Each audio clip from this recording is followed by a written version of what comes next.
So, hello everyone and welcome to our podcast series. Today with me is DeAnn Campbell from Armstrong Alliance Group. Hello DeAnn. I'm very well, thank you very much. DeAnn is with us. She has over 20 years of experience working with top retailers from around the world, in detecting consumer trends and trying to develop strategies to enhance customers' experience, obviously to have better positioning for the retailers and impacting their performance. So, DeAnn, maybe we start by you sharing more about yourself and your experience, and then we can go into our subject matter. Yes, hello, and thank you so much for having me.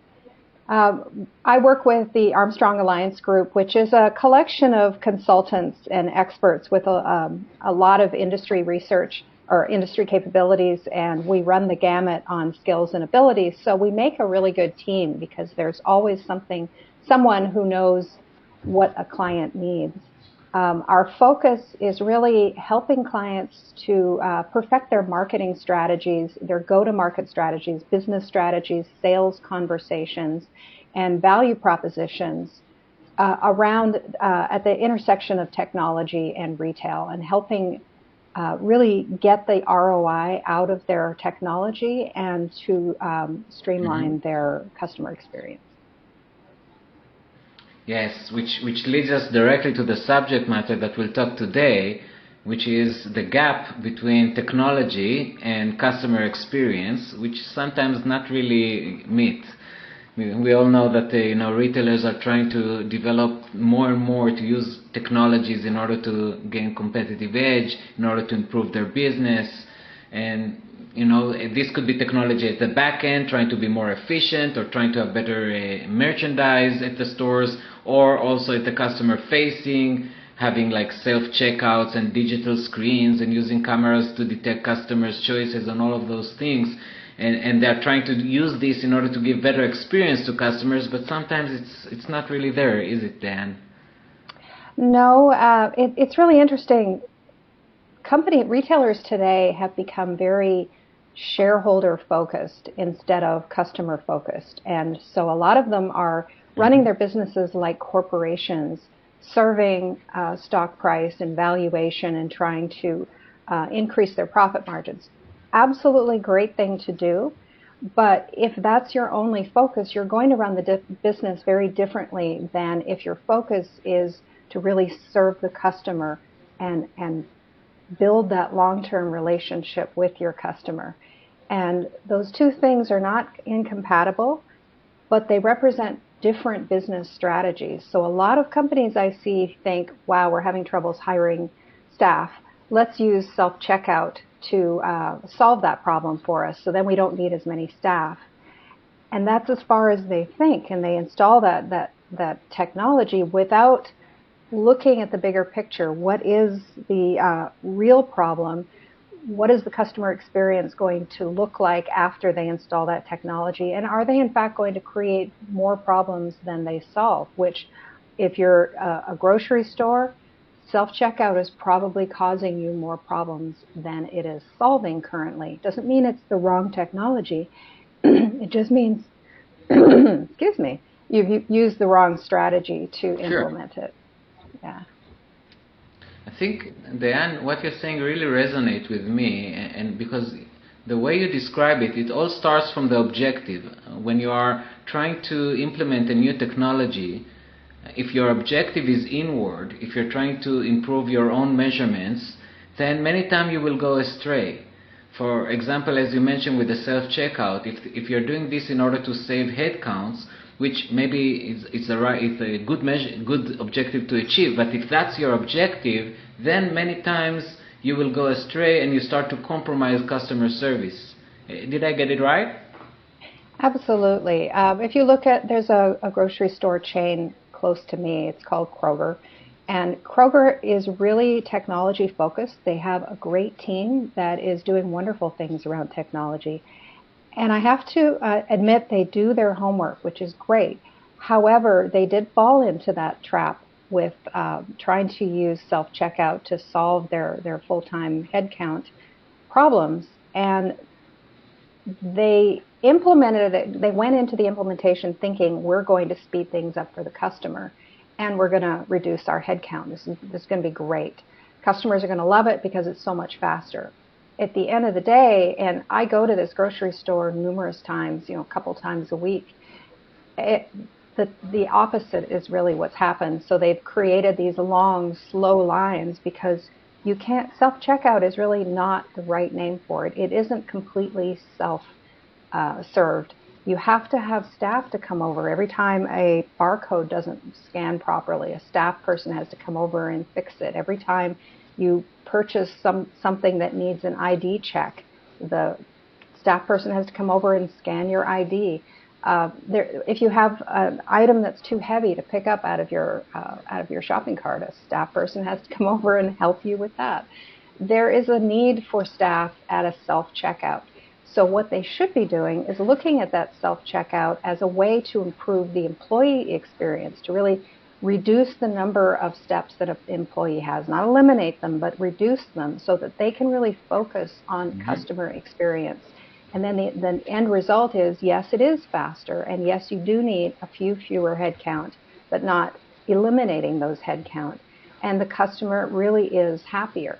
And that's essential because that checkout is the last point of contact you're going to have with a customer for that shopping trip. It's the one that's going to stick in their mind the most. They're going to remember that experience above all other experiences. They could have had a wonderful shopping trip, but if the checkout is frustrating, that's what they're going to think of you.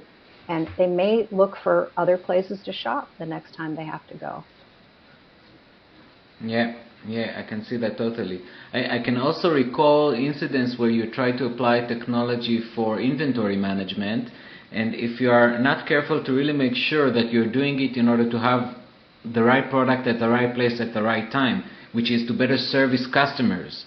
If instead you're trying to do that in order to save on your surplus or save on your waste, which is also okay, but it's inward, then you may move from one extreme to the other. You can move from having too much variety directly to having too narrow variety, or from introducing too many new products to having too low freshness in the store.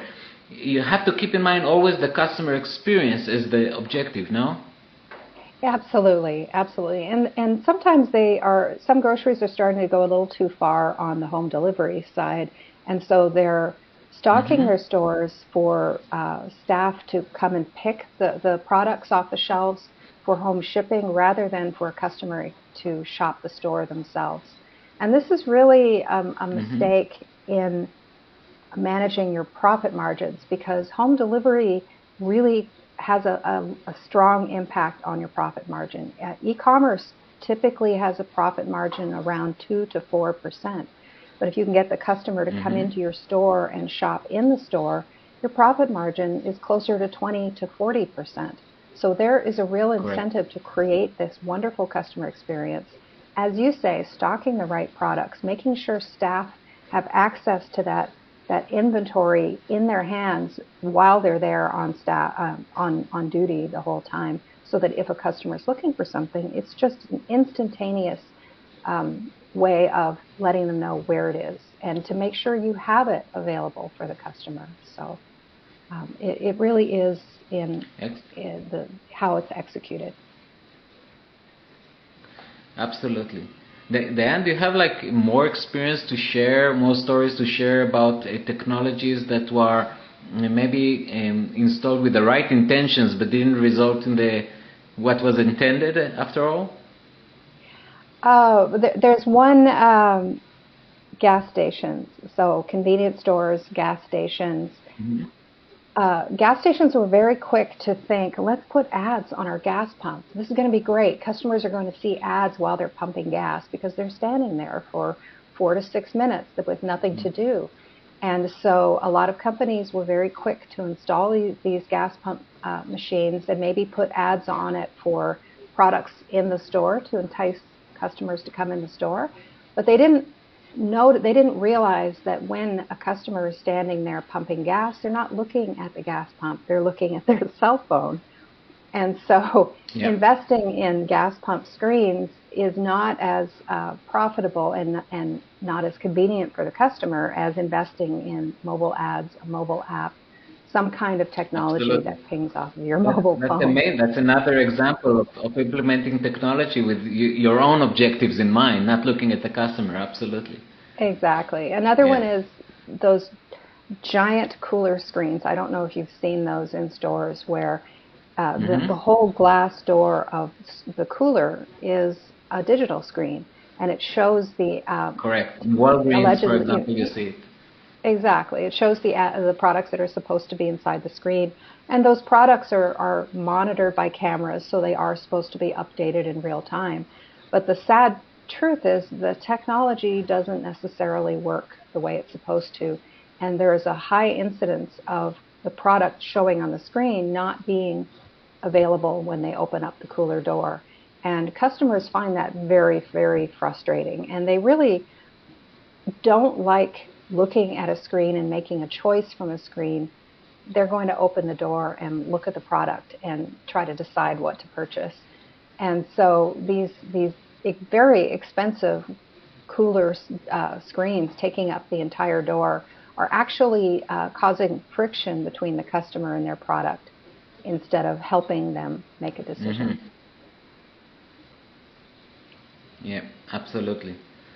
That's very, really insightful. I think that if I will summarize, when retailers are thinking of applying a new technology, they need to remember the objective is not to be just innovative, and it's not about being new or disruptive. And also they need to understand that the objective should not be inward looking. First, it has to look at the value they want to bring to the customer as the prime objective. Is that a fair summary?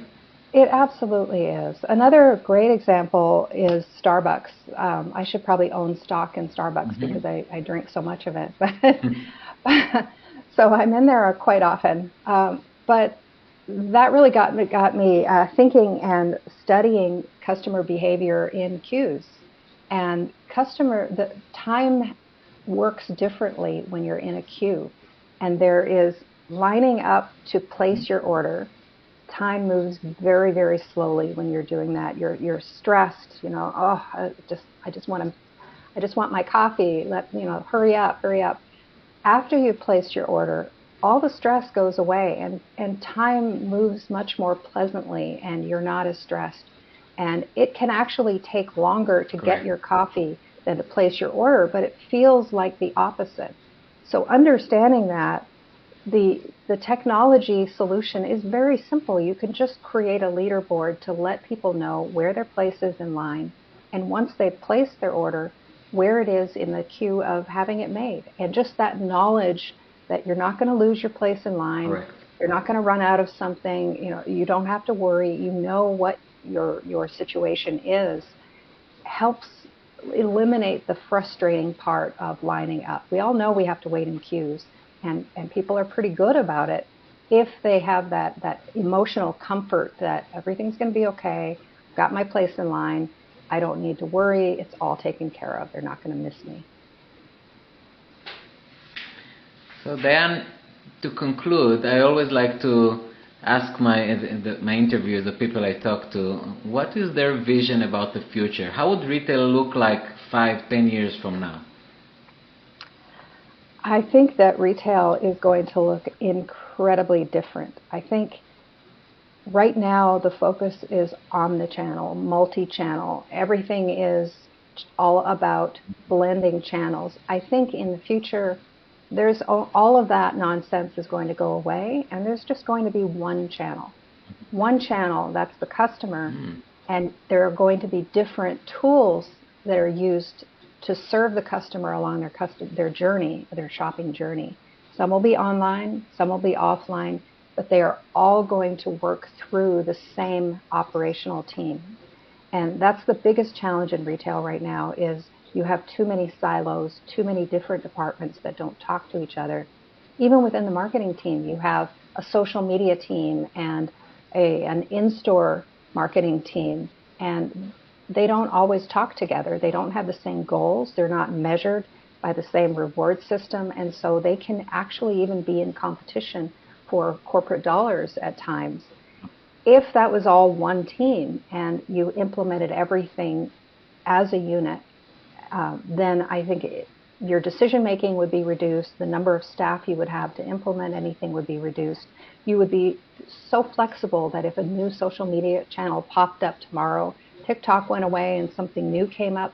This is happening all the time. Snapchat was big. Now it's TikTok. Who knows what it's going to be in future? You have to be able to move incredibly quickly to keep up with that speed of culture, because that is lightning fast. And I think that's going to be the biggest change, is it's how decisions are made and how stores and online, I'll say channels, I haven't found a better word yet, all work together.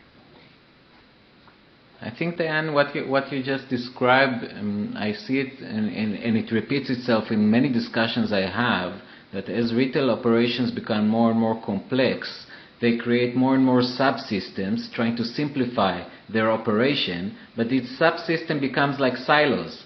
So they don't really communicate, and it blocks the flow of goods, the flow of service, the flow of value to customers. And it's quite insightful, because what we're saying is, in order to get the next jump in performance, sometimes it's not really about technology. It's about changing the policies and breaking the silos. Yeah, absolutely. So I really resonate with what you're saying. Yeah. It's digital media networks are all the rage right now, because it's a potential revenue stream for retailers and in their stores at a time when they really desperately need this. And it is extremely difficult to implement, because in the store, half the time, sometimes you're talking to the IT department, sometimes it's the merchandising team that makes that decision, sometimes it's the marketing team, sometimes you have to get approval from all three departments, and then you have the beauty merchandising in competition with the hardware merchandising, and they don't want to work together necessarily or share budget dollars, and so it can be very difficult to implement something that really is to the benefit of the entire store. Correct. So, DeAnn, thank you very much. It was a pleasure talking to you, and I hope to interact with you further on in the future. Thank you very much. Oh, thank you so much.